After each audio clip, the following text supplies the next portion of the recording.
Terima kasih Anda masih bersama kami di Selebes Petang. Pemirsa, kebakaran besar terjadi di Pasar Pak Bayam-Bayam Makassar pada Rabu siang tadi. Sebanyak 8 kios milik pedagang ludes terbakar. Tidak ada korban jiwa dalam insiden ini, namun 5 unit mobil pemadam terjunkan ke lokasi untuk memadamkan api tersebut.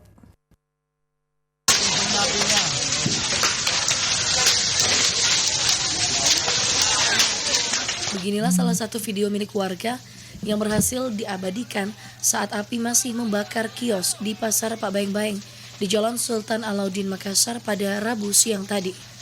Beberapa pedagang dan warga yang melihat kejadian tersebut langsung melakukan pemadaman secara manual. Tidak berselang lama pemadam kebakaran yang tiba di lokasi kejadian mencoba memadamkan api dengan menurunkan 5 unit mobil pemadam dengan 12 orang personil serta dibantu aparat kepolisian dari Satuan Brimopolda Sulsel.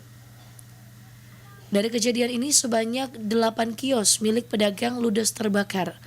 Beruntung tidak ada korban jiwa, namun kerugian ditaksir mencapai ratusan juta rupiah. Muhammad Ikrar, Selebes TV.